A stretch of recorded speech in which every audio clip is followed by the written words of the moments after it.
Dan selalulah tegur anak-anak, ya, mana kalau sekiranya tak solat, kita bagi tahu tentang solat, untuk suruh solat dan pelbagai lagi. Dan kita tak tahu bahawasanya apakah anak kita solat tak solat kat rumah tu kalau tak solat. Oh, nanya tuan-tuan dan puan-puan.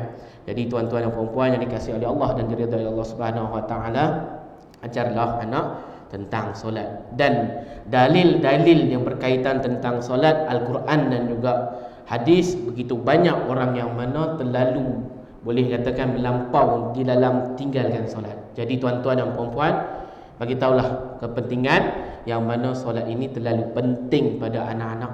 Takut anak-anak nanti ambil remeh sahaja.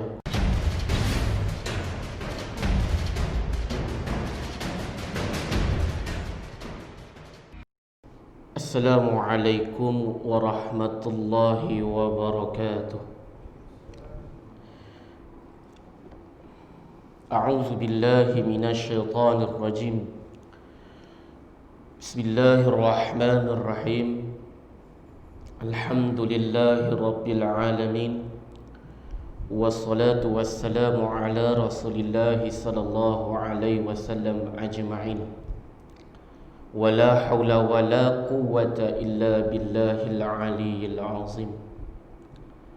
Qala Allah subhanahu wa ta'ala, Rabbi shrah li sadri wa yassir li amri wahlul 'uqdatam min lisani yafqahu qawli.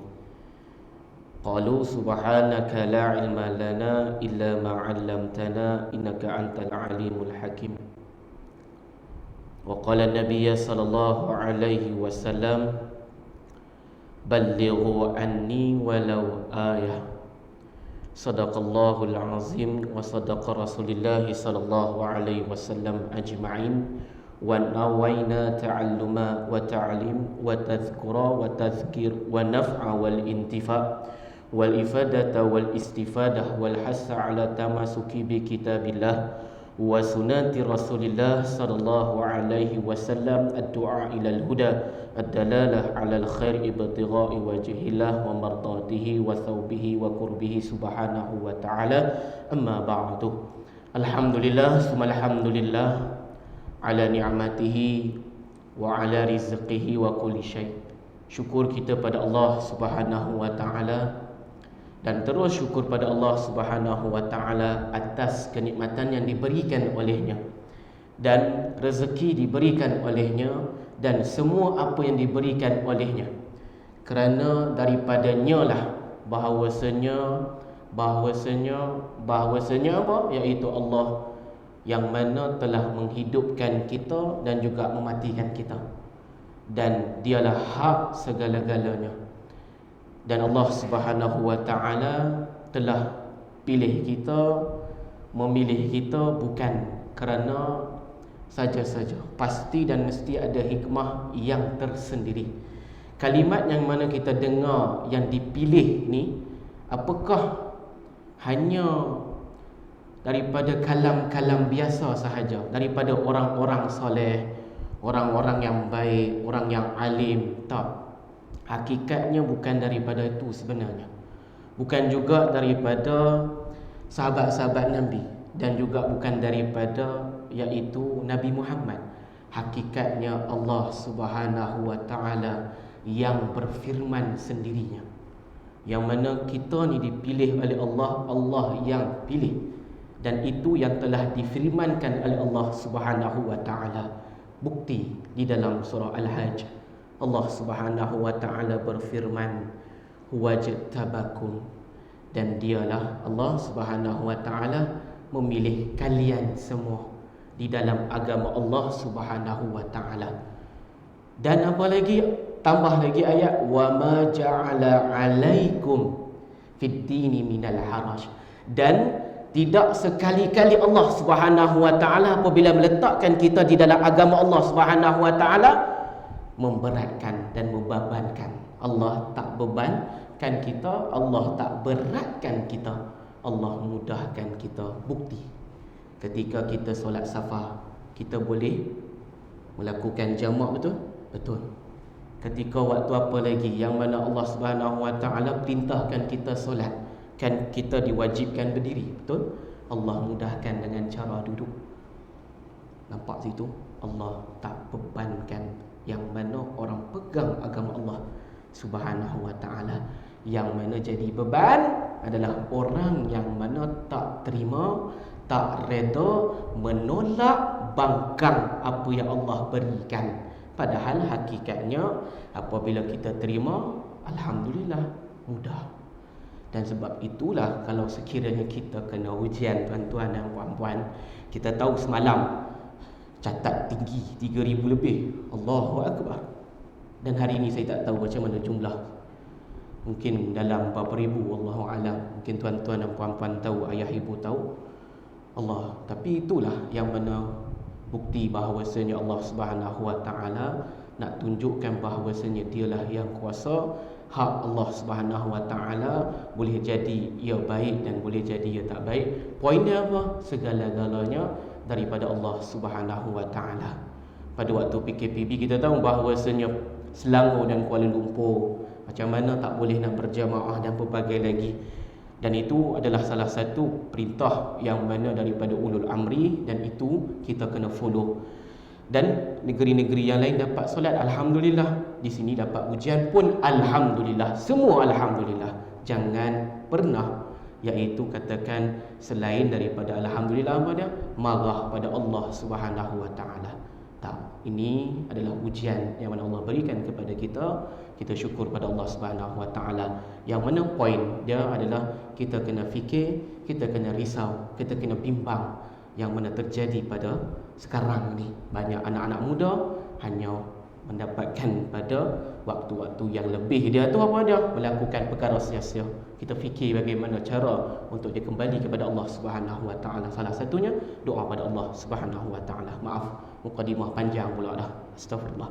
Kita masuk pada kitab yang mana kitab iaitu Kitabul Usulut Tauhid, muka surat 60, insya-Allah. Al-Fatihah ila Nabi sallallahu alaihi wasallam wa na khususan ila sahibul kitab Tuan Husin Kidah. Lahumul Fatihah. A'udzu billahi minasyaitonir rajim. Bismillahirrahmanirrahim. Alhamdulillahirabbil alamin. Ar-Rahmanir Rahim. Maliki yaumiddin. Iyyaka na'budu wa iyyaka nasta'in. Ihdinas siratal mustaqim. Siratal ladzina an'amta 'alaihim ghairil maghdubi 'alaihim waladdallin. Amin. Qala mu'allif rahimahumullahu ta'ala wa nafa'na bihim wa bi'ulumi fid dharain. Amin. Firman Allah Ta'ala. Kita ambil kat situ nah. Oh, bahasa Kedah lah. Firman Allah Ta'ala. Wa'mur ahlaka bis-salah wastabir 'alaiha la nas'aluka rizqa nahnu narzuq. Artinya, wa'mur ahlaka bis-salah, suruh olehmu ya Muhammad akan ahlimu dengan sembahyang. Yang mana Allah Subhanahu wa ta'ala perintah kepada Nabi Muhammad sallallahu alaihi wasallam bagi tahu apa? Suruh ahli keluarganya untuk melaksanakan solat. Solat apa? 5 waktu. Poin kat sini apa dia? Yang mana Nabi suruh untuk solat 5 waktu. Dan apakah hanya keluarga Nabi Muhammad sallallahu alaihi wasallam saja? Tidak. Di dalam kitab tafsir mengatakan bahawasanya seluruh umat Nabi Muhammad sallallahu alaihi wasallam wajib solat 5 waktu. Okey. Yang mana kita tahu bahawasanya poin untuk yang kita nak solat ini, perlu wajib solat ini ada beberapa syarat dan ada beberapa rukun. Dan diwajibkan kepada yang mana iaitu orang Islam. Okey. Jadi orang Islam wajib solat 5 waktu. Kalau kita buka muka surat 58 sebelum ni, orang yang solat 5 waktu dijamin oleh Allah Subhanahu wa ta'ala masuk dalam syurga. Kemudian ditambahkan lagi bahawasanya yang mana nanti di titian sirat akan dimudahkan oleh Allah Subhanahu wa ta'ala. Dan juga apa dia? Ia dapat satu fadilat lagi yang mana ketika waktu titian sirat bukan setakat mudah macam biasa-biasa saja, tapi seperti kilatan. Jadi hebat tak? Tapi kalau sekiranya ada salah seorang ataupun ada hamba Allah yang mana dia solat 5 waktu, tapi terkadang dia tinggalkan solat dengan secara sengaja. Di situ kalimat sengaja. Bagaimana hukumnya? Bagaimana pula orang yang terjadi begini? Hukum untuk mengenai masalah orang ini yang sengaja, maka ketahuilah ia adalah satu perbuatan yang haram. Bahkan yang mana ada satu hadis yang telah diriwayatkan oleh As-Suhaimi, katakan bahawasanya orang yang meninggalkan solat, maka ketahuilah nama dia telah mencoretkan di pintu neraka. Jadi orang yang sengaja tinggalkan solat, maka ketahuilah dia telah mencoretkan dia punya nama di dalam api neraka, di pintu api neraka. Di dalam hadis daripada iaitu sahabat Nabi Muhammad sallallahu alaihi wasallam, yang mana hadis ini ada di dalam kitab Lubabut Talibin, yang mana kata Nabi Muhammad sallallahu alaihi wasallam, "Idza tarkur rijal faridatan wahidatan muta'ammidan kutibasmuhu 'alal babin nar fulan bin fulan la budda lahu min dukhulin nar." Maksudnya apa? Maksudnya apabila ada seseorang yang telah meninggalkan solat dengan secara sengaja satu fardu, maka dia telah menuliskan dia punya nama di pintu neraka, dan yang mana pada waktu ketika yang kita tahu bahawasanya di dalam api neraka nanti dia akan tetap masuk walaupun kita tak nak. La budda tu maksudnya nak tak nak masuk api neraka, kata Allah Subhanahu wa taala. Yang mana hadis ini adalah hadis yang sahih. Poinnya apa? Poin dia tuan-tuan dan puan-puan yang dimuliakan oleh Allah Subhanahu wa taala, ayah ibu yang dikasihi oleh Allah Subhanahu wa taala, solat bukan benda yang main. Solat bukan benda yang boleh kita katakan tunggu dulu, nanti dulu. Dah. Solat adalah yang mana kita perlu laksanakan walaupun agak lambat.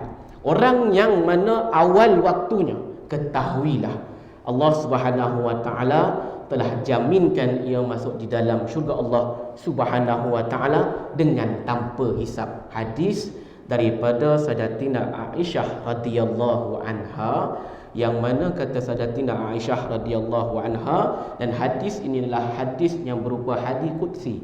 Qala Allah Subhanahu wa taala, "Inna li 'abdi 'alayya ahdan in aqama shalah li waqtiha alla a'azzabahu wa an udkhalah al-jannah bighairi hisab." Sesungguhnya sekiranya ada hamba Allah Subhanahu wa taala mendirikan solat di awal waktunya, maka ia telah melakukan satu perkara tersebut dan dia akan diletakkan di dalam syurga Allah Subhanahu wa taala dengan tanpa hisab. Dan ini adalah satu fadilat. Fadilat yang mana kita tahu bahawasanya pertama adalah masuk di dalam syurga Allah Subhanahu wa taala, mudahkan titian sirat, kemudian apa dia?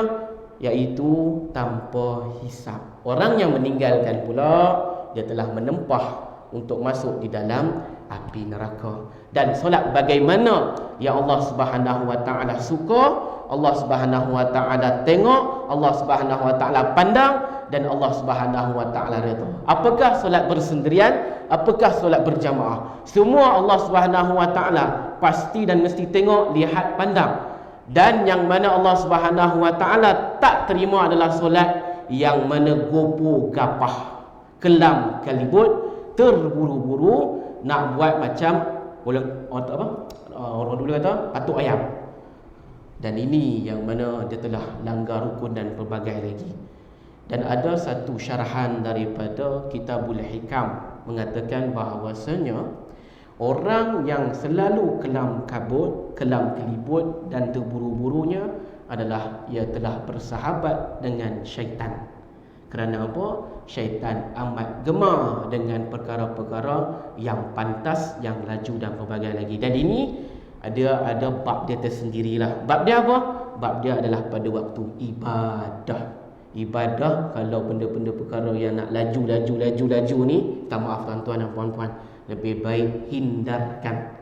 Kerana apa? Kerana di situ ada satu kalimat daripada Syekh Ibn Atha'illah bahawasanya bukan diredai oleh Allah, tapi disukai oleh syaitan. Kan beza reda dengan suka. Suka oleh syaitan tapi kurang diredai oleh Allah Subhanahu wa taala. Itu hak Allah Subhanahu wa taala.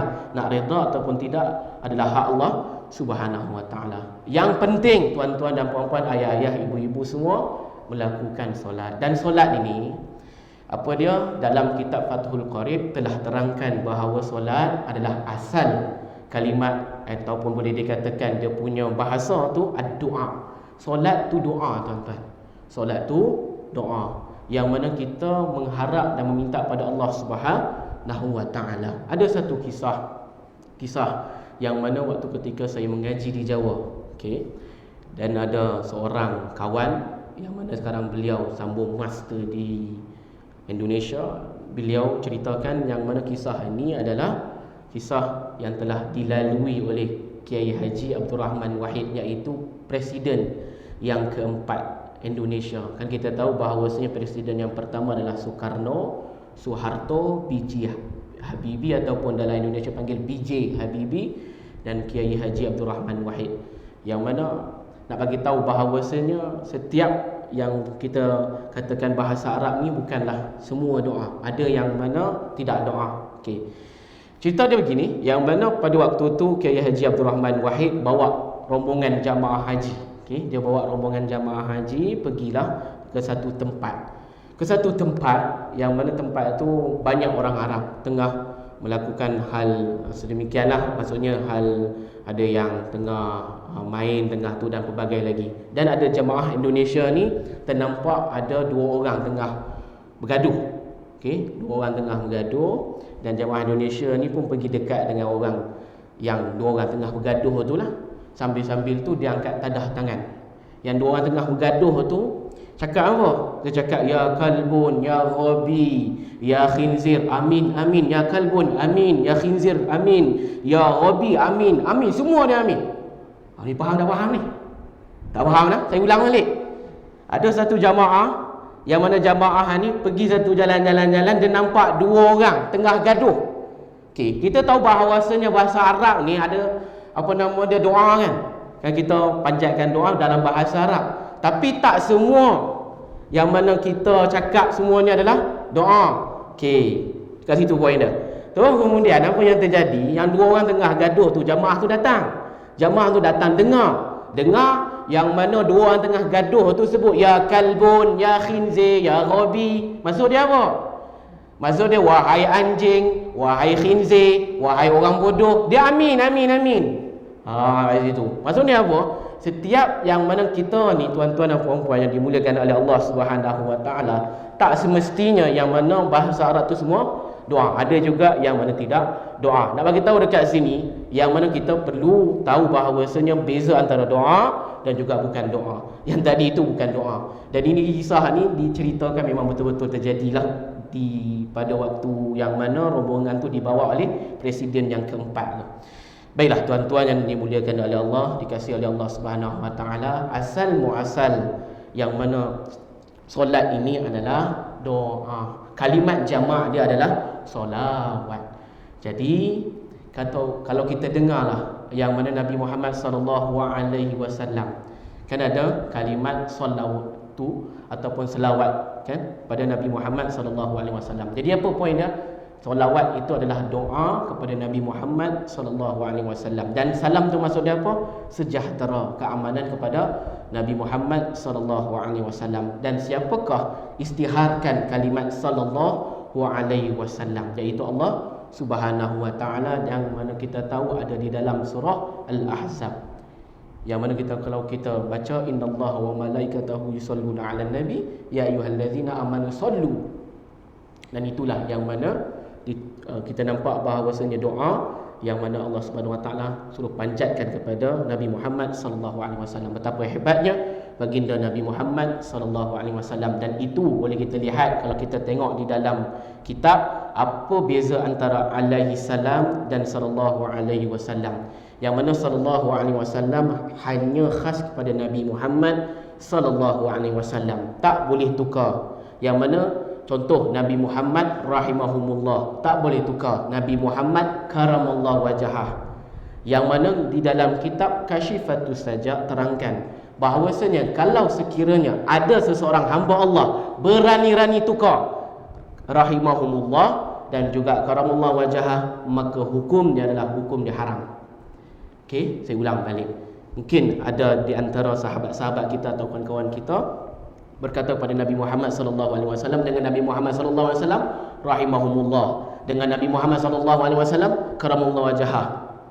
Di situ bukan warid dan tidak diperbolehkan. Ada yang syadid. Okey, pendapat yang haram ni syadid pendapat ulama ketatkan. Maksudnya nak bagi tahu pada kita jangan pernah sebutkan begitulah. Yang mana kalimat tersebut, yang mana pada Nabi Muhammad sallallahu alaihi wasallam khas, iaitu sallallahu alaihi wasallam. Dan orang yang baca rahimahumullah dan karamallahu wajhah, doanya ditolak oleh Allah Subhanahu wa taala. Yang mana doa yang mana dipanjatkan kepada Nabi Muhammad sallallahu alaihi wasallam, contoh Nabi Muhammad sallallahu alaihi wasallam kan, tapi kita tukar daripada rahimahumullah, maka ditolak oleh Allah Subhanahu wa taala. Jadi di dalam doa pun jangan main-main dan jangan melampau-lampau di dalam doa. Orang yang melampau-lampau di dalam doa memang ditolak oleh Allah Subhanahu wa taala, sebab Nabi sendiri iaitu melarang orang yang doa melampau-lampau. Bagaimana contoh orang yang doa melampau-lampau? Okey, baik. Kita ada satu handset Nokia ataupun handset Samsung. Dia minta, wahai Allah Subhanahu wa taala, sekarang ni aku ada handset Samsung ya Allah, tukarkanlah handset iPhone 12 ya Allah. Ini doa melampau. Ni tak boleh. Yang mana kata Nabi jangan doa melampau begini. Yang mana boleh, ya Allah handset aku rosak ya Allah, kurniakanlah handset baru. Ini boleh. Kan beza kat situ. Yang mana di sini adalah tidak minta-minta yang terlampau, ni minta biasa saja. Tapi kalau sekiranya nak minta-minta melampau, maka hukumnya di sini hanyalah makruh sahaja, tak sampailah jadi haram. Dan doa ini memang ditolak oleh Allah Subhanahu wa taala. Tapi yang mana Allah Subhanahu wa taala Maha Pengasih lagi Maha Penyayang, itu hak Allah Subhanahu wa taala. Boleh sahaja Allah berikan dan boleh sahaja Allah tarik. Tuan-tuan dan puan-puan yang dikasihi oleh Allah Subhanahu wa taala, yang mana doa-doa ni perlu juga kita ajar kepada anak-anak cucu-cucu kita. Sebab sebahagian ataupun beberapa ataupun segelintir anak-anak yang masih belum tahu lagi doa masuk tandas, doa makan dan pelbagai lagi. Dan kalau kita tengok dia dalam media sosial, ada satu video yang mana lori lalu kan. Lori lalu, lepas tu baca Allahumma barik lana fima razaqtana wa qina azabannar. Tu apa hukum baca doa gitu? Dia lalu, lori lalu kan dekat tu yang banjir tu. Allahumma barik lana fima razaqtana wa qina azabannar. Ulang banyak kali tuan-tuan. Tu macam mana pula doa tu? Boleh tak nak doa orang macam tu? Kalau sekiranya dia persendakan, okey, maka hukum dia adalah haram dan dia kena bertaubat pada Allah Subhanahu wa taala. Tapi kalau sekiranya dia tak tahu doa, dia tahu doa tu saja dan doa tu yang boleh menyebabkan lori tu boleh lalu, maka doa tu diperbolehkan. Dan macam-macam lagi. Ada nampak hantu, Allahumma barik lana fima razaqtana. Ada. Jadi ini pun ada masalah juga tuan-tuan. Ada yang memainkan doa. Dan orang memainkan doa ni harap-haraplah dapat hidayah oleh Allah Subhanahu wa taala. Dan budak-budak banyak macam ni tuan-tuan. Banyak sangat-sangat budak-budak macam ni. Nampak je lampu tu tutup, Allahumma barik lana fima razaqtana. Allah. Boleh, tak ada masalah kan, maksud dia baik. Tapi kalau dia sekiranya persendakan, maka hukum dia adalah haram. Jadi tuan-tuan yang dimuliakan oleh Allah dan puan-puan yang dikasihi oleh Allah Subhanahu wa taala, lebih baik kita belajar tentang cara bagaimana doa yang dimakbulkan oleh Allah, mudah dimakbulkan oleh Allah Subhanahu wa taala. Kemudian Allah Subhanahu wa taala berfirman, wastabir 'alaiha, dan sabar olehmu atas kesusahan mengerjakan akan dia, iaitu solat. Allah Subhanahu wa taala suruh kita sabar untuk kerja solat, untuk melakukan solat. Yang mana solat ini memang cara-cara yang boleh menyebabkan benda-benda yang tak ada rezeki boleh jadi rezeki, benda yang susah boleh jadi mudah, macam-macam lagi. Dan kita perlu sabar. Ni betul. Yang mana solat ini kita kena sentiasa solat dan kita sabar dan istiqamah untuk melakukan solat. La nas'aluka rizqan. Yang mana maksud di sini, tiada kami pinta akan dikau rezeki. Allah Subhanahu wa taala tidak pernah meminta rezeki kepada kita. Tetapi apa dia? Nahnu narzuk.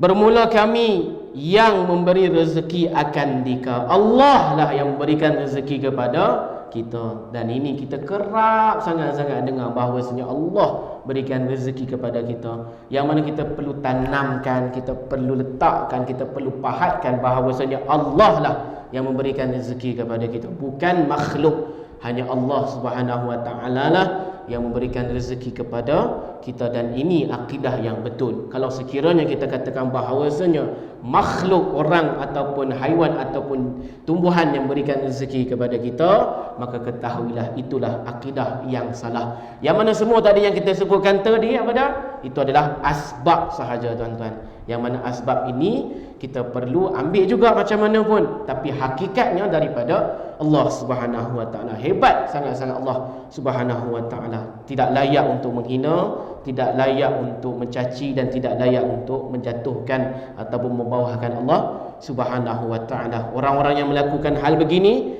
adalah orang yang mana tak bersyukur pada Allah Subhanahu Wa Taala. Kita doa pada Allah Subhanahu Wa Taala yang mana orang-orang yang begini kembali ke pangkal jalan. Terus kemudian faedah, telah meriwayat Ibnu Hibban di dalam sahihnya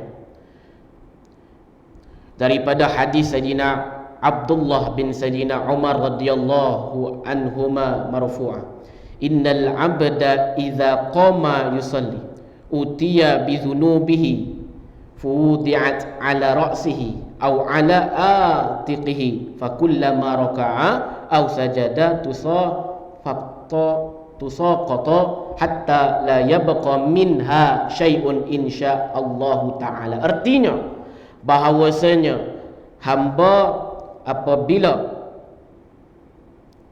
berdiri ia pada hal sembahyang, ada hamba Allah melakukan solat, ia nescaya didatang dengan segala dosanya, maka dihantar akan di atas kepalanya atau atas tengkuknya, maka tiap-tiap rukuk ia atau sujud ia, nescaya gugurlah segala dosanya itu hingga tiada tangkal daripadanya sesuatu insya-Allah taala.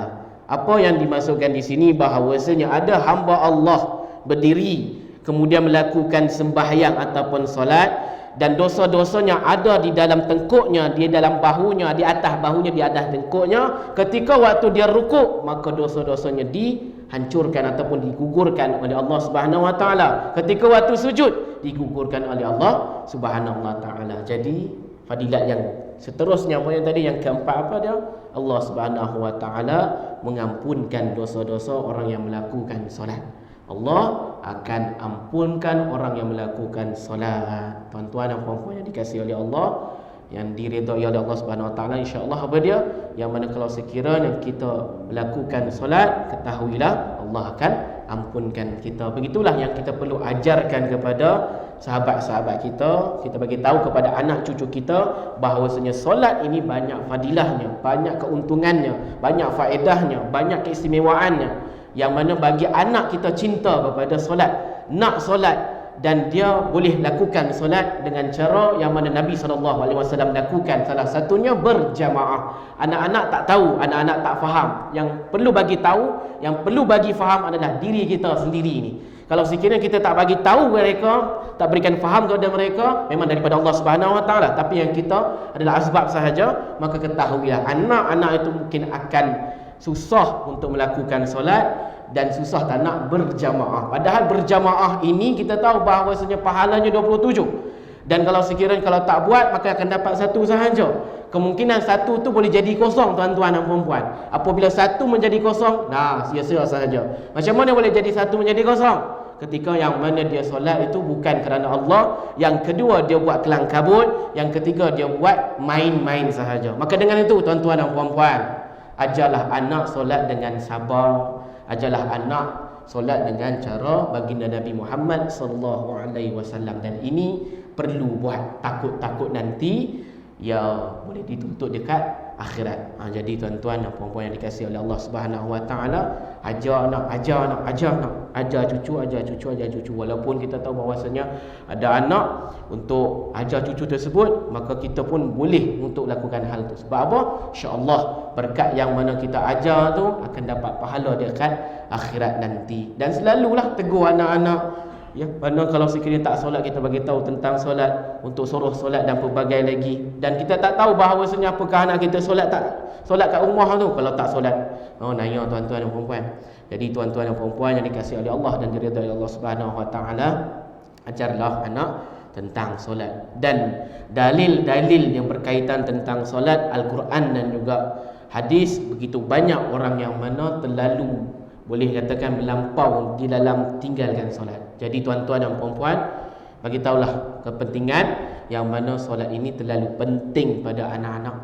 Takut anak-anak nanti ambil remeh sahaja. Allahu Akbar. Ini kita tak mahu. Jadi yang mana solat ini dapat ampunkan segala dosa-dosa yang mana kita lakukan. Dan untuk ampunkan dosa besar, kita tahu bahawasanya kena taubat. Taubat inilah yang boleh mengampunkan dosa kita.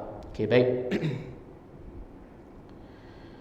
Dan sabda Nabi Muhammad sallallahu alaihi wasallam. Tuan-tuan dan puan-puan perhati tak, yang mana kalau kita baca hadis, kalimat sallallahu alaihi wasallam, tulisan sallallahu alaihi wasallam, siapakah orang yang pertama timbulkan tulisan sallallahu alaihi wasallam? Kita baca hadis daripada siapa-siapa sahajalah dan berkaitan dengan sabdaan Nabi Muhammad sallallahu alaihi wasallam. Contoh yang mana daripada Sayyidatina Aisyah radhiyallahu anha, daripada Nabi Muhammad sallallahu alaihi wasallam, siapakah yang pertama kali menulis, letakkan, memahatkan yang kalimat sallallahu alaihi wasallam di dalam buku-buku hadis, iaitu tidak lain dan tidak bukan adalah Imam Bukhari.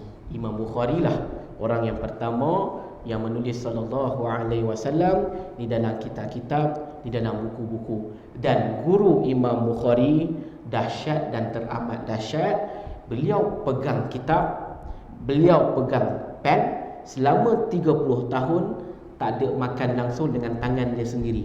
Saya ulang balik, betapa hebatnya Imam Bukhari punya guru dan Imam Muslim juga punya guru, dan mereka ni berguru dengan guru yang sama. Saya tak ingat nama syekh tu. Apa dia? Betapa hebatnya Imam Bukhari dengan Imam Muslim punya guru. Apa dia?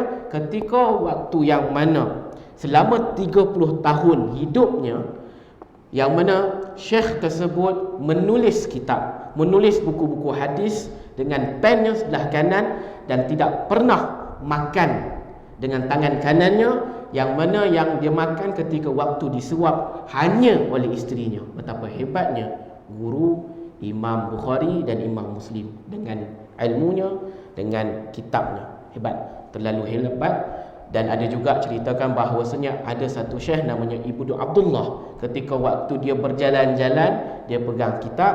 Waktu ketika dia duduk pegang kitab, pergi mana-mana saja pegang kitab. Dan ini adalah yang mana luar biasanya para alim ulama sekian lamanya dululah. Allahu Akbar. Dan kalau sekiranya kita tahu bahawasanya kita buat macam tu, insya-Allah Allah berikan kefutuhan lah. Dan ini memang terlalu jarang, teramat jarang lah untuk zaman sekarang ni. Orang yang buat begitu, Allahu Akbar, jadi orang alim yang besar lah, insya-Allah. Jadi tuan-tuan dan puan-puan, kalimat sallallahu alaihi wasallam, saya bagi tahu lagi sekali bahawasanya sallallahu alaihi wasallam, tulisan tu adalah daripada Imam Bukhari, yang tulis di dalam kitab tersebut. Dan ini telah disyarahkan oleh Syekh Yahya Al-Saqaf. Beliau katakan bahawasanya yang mana menulis sallallahu alaihi wasallam adalah Imam Bukhari. Dan Nabi Muhammad sallallahu alaihi wasallam tak pernah anjurkan untuk selawat dengan selawat yang lain. Yang mana Nabi sallallahu alaihi wasallam anjurkan untuk kita semua ni selawat apa? Selawat Ibrahimiyah. Okey. So kalau kita nak selawat-selawat yang lain boleh tak? Jawapannya boleh. Nabi SAW suruh pada sahabat untuk selawat Ibrahimiyah, tetapi Nabi SAW tak melarang. Yang mana melarang di sini untuk selawat pada Nabi Muhammad dengan selawat yang lain. Jadi sepakat ulama katakan seafdal selawat adalah selawat Ibrahimiyah. Jadi orang yang selawat Ibrahimiyah banyak manfaatnya, banyak fadilatnya, banyak keistimewaannya. Seringkas-ringkas solat. Okey, saya nak bagi tahu seringkas-ringkas solat adalah Allahumma salli alaih. Orang yang baca Allahumma salli alaih pun dikira berselawat kepada Nabi Muhammad sallallahu alaihi wasallam, dan tidak ada alasan yang mana tidak boleh berselawat kepada Nabi Muhammad sallallahu alaihi wasallam. Orang yang berselawat kepada Nabi Muhammad sallallahu alaihi wasallam akan diberikan oleh Allah Subhanahu wa taala macam-macam fadilat dia. Dan yang paling hebat apa dia? Memudahkan segala urusan. Dan kita cerita ni tentang hal ni banyak kali lah. Yang mana sepanjang selawat ada banyak lah. Tapi yang paling panggil apa? Mujarab, yang paling afdal adalah selawat Ibrahimiyah. Yang mana seringkas-ringkas selawat adalah kalimat Allahumma salli alaih. Baik. Dan sabda Nabi Muhammad sallallahu alaihi wasallam, al-imanus salah, artinya bermula iman iaitulah sembahyang. Baik. Tuan-tuan yang dimuliakan oleh Allah, puan-puan yang dikasihi oleh Allah Subhanahu wa taala, yang mana di sini kita nampak bahawasanya awal iman adalah solat. Jadi yang mana kalau kita tahu iman ini boleh meningkatkan solat, memang betul lah. Dan awal iman adalah dengan solat. Solat apa dah? Solat macam-macam, 5 waktu dan berbagai lagi. Dan ada sekarang ni kita tahu ada beberapa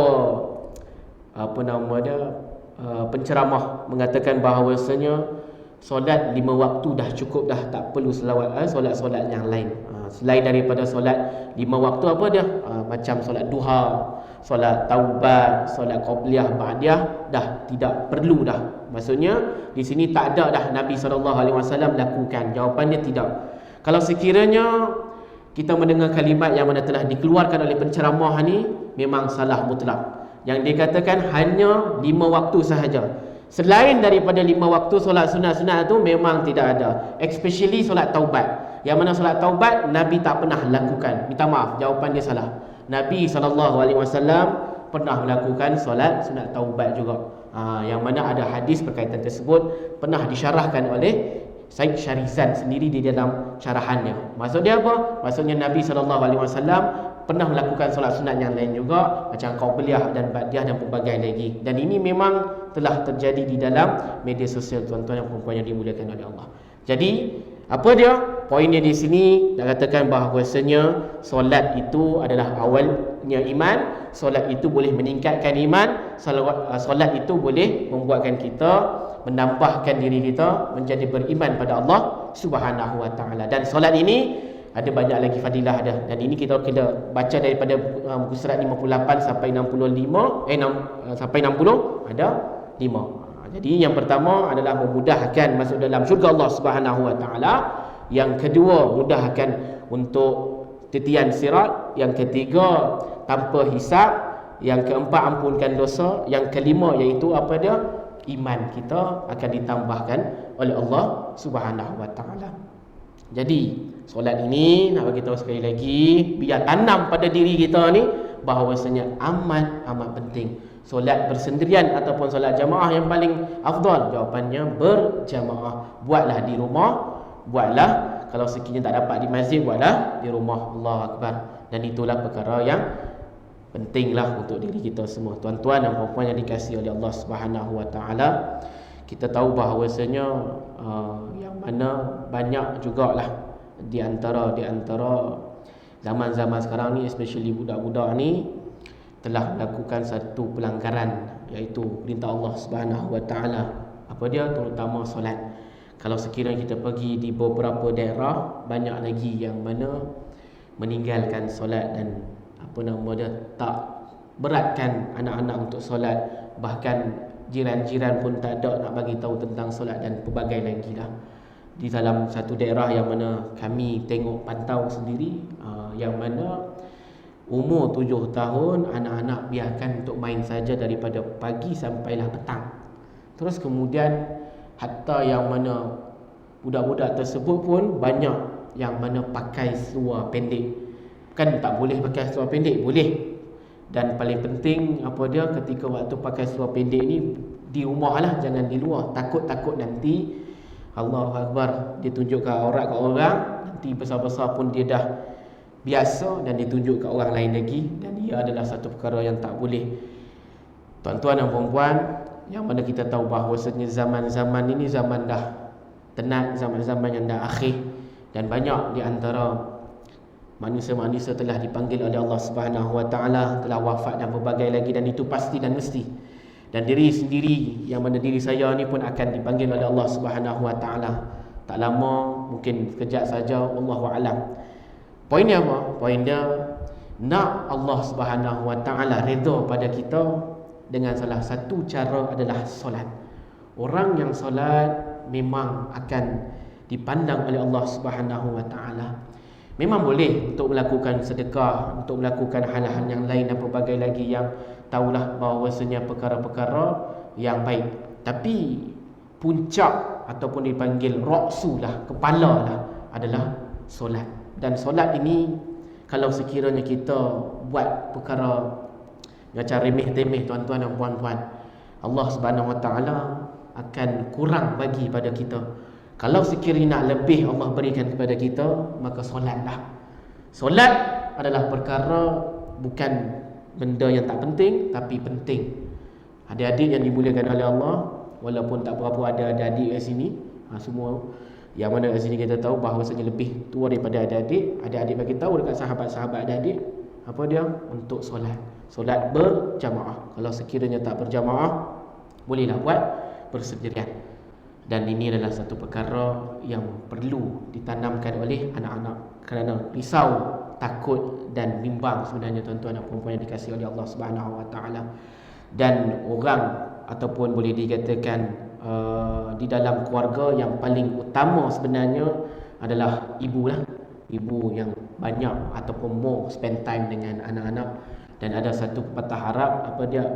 Awal madrasah awal-awal madrasah ataupun permulaan madrasah, permulaan sekolah, permulaan pendidikan adalah ibu. Kalau ibu sekiranya dia corakkan dengan cara corakan yang tak baik, maka tak baiklah anak tu. Kalau sekiranya ibu tu corakkan dengan corakan yang baik, insya-Allah dengan izin Allah Subhanahu Wa Taala baiklah jadinya. Terus kemudian, dan lagi sabdanya, dan Nabi Muhammad sallallahu alaihi wasallam sabdanya, dan insya-Allah ini yang terakhir. Innama masalah solah kama salin nahri azbi humira bibani ahadikum yaftahimu fi kulli yaum khams marrat fama tarawna hal yabqa dhalika min daranihi syai'un qalu la qala fa an salawat al khams tuzhibu dhunub kama yuzhibul ma'ad-daran. Artinya bahawa sesungguhnya misal sembahyang iaitu seumpama sungai yang tawar. Ini adalah satu kehebatan Nabi lah. Nabi Muhammad SAW buat satu perumpamaan. Nabi SAW buat satu perumpamaan. Saya ulang balik. Bahawasanya sesungguhnya misal sembahyang iaitu seumpama sungai yang tawar, airnya lagi penuh air, ia yang ada ia dengan pintu seseorang kamu yang mandilah ia. Ni bahasa-bahasa yang dululah. Pada tiap-tiap hari 5 kali, maka apa lagi yang engkau lihat? Adakah tanggal yang demikian itu daripada dakinya kotor tu lah. Suatu kata mereka itu tiada, maka sabdanya, maka bahawasanya sembahyang yang 5 waktu menghilang ia akan segala dosa. Allahu Akbar.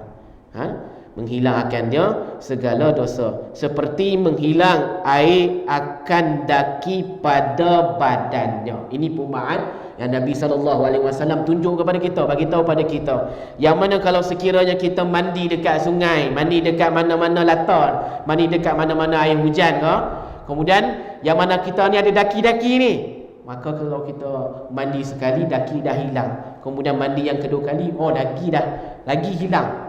Yang ketiga kali, lagilah hilang. Yang keempat, lagilah hilang. Yang kelima, lagilah hilang. Hebat. Yang kat sini kalau kita kaitkan apa yang Nabi SAW katakan, iaitu dosa.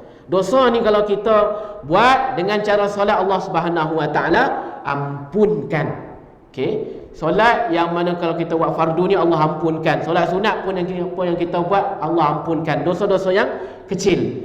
Dosa yang besar kita solat taubat, kemudian Allah Subhanahu Wa Taala boleh ampunkan dosa yang besar. Ditambahkan lagi kita menyesal, kita insaf dan sebagainya lagi, dosa akan dihilangkan oleh Allah Subhanahu Wa Taala. Dan orang yang selalu bertaubat pada Allah Subhanahu Wa Taala, hatinya akan menjadi tenang. Di dalam sebuah kitab yang ditulis oleh Tuan Guru Haji Said bin Haji Ibrahim, katakan bahawasanya apabila orang yang bertaubat, pasti dan mesti akan tenang hatinya. Tuan-tuan dan puan-puan yang dikasihi oleh Allah, itu saja daripada saya. Mohon maaf yang besar-besar kalau sekiranya ada kesilapan dan juga kesalahan. Dan ini adalah kali pertama saya ceramah pada tahun 2021, dan beberapa bulan saya tak berceramah di masjid dan surau. Dan terima kasih sangat-sangat, terima kasih banyak-banyak pada Tuan Imam, Tuan Bilal, Ahli Jawatan Kuasa Surau atas jemputannya. Moga-moga Allah Subhanahu Wa Taala berikan kefahaman, Allah Subhanahu Wa Taala meridhakan semuanya, dan Allah Subhanahu Wa Taala berikan iaitu kesihatan, sehat wal afiat insya-Allah dengan izin Allah Subhanahu Wa Taala. Itu saja daripada saya. Ihdinas siratal mustaqim. Wassalamualaikum warahmatullahi wabarakatuh.